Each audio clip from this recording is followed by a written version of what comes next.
because there's a couple of rumours going around about me at the minute, and that's because I spread them.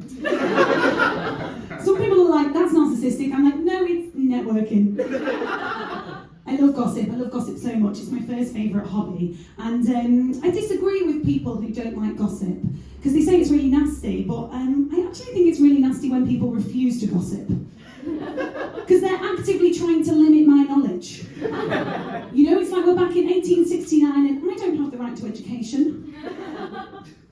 Because when you think about it, we all know what gossip is. Gossip is basically just peer-reviewed research. Thank you. Yes.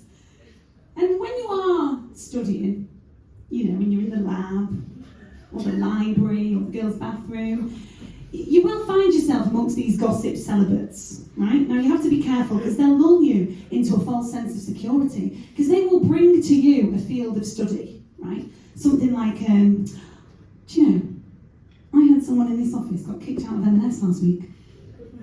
Or something like, do you know, I know someone whose number is blocked by every driving instructor in the Greater Manchester area. Or something like, oh my gosh, I heard that someone woke up in a stranger's bed this morning.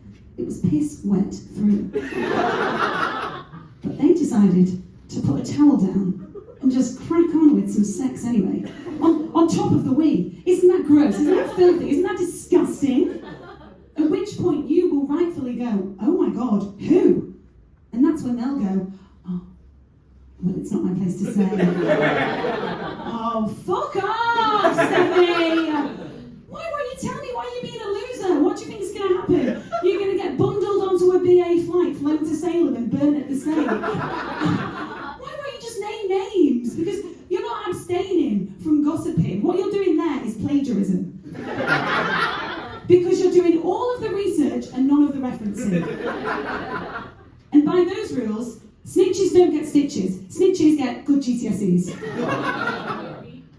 I love gossip, love it so much. It's my first favourite hobby.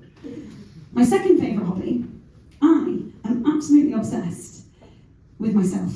And I love being self-obsessed. And I don't think it's a bad thing at all, I really don't. I think it's a good thing. I think it's a real skill, if anything, actually.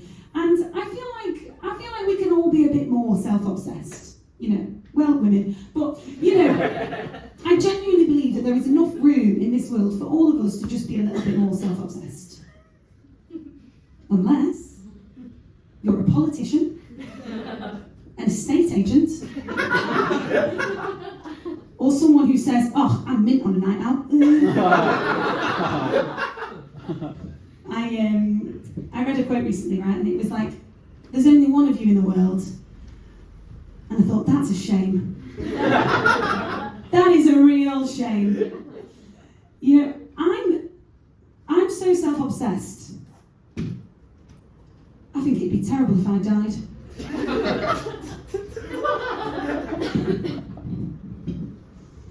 Imagine what people would say about me. Imagine what they'd say at the funeral.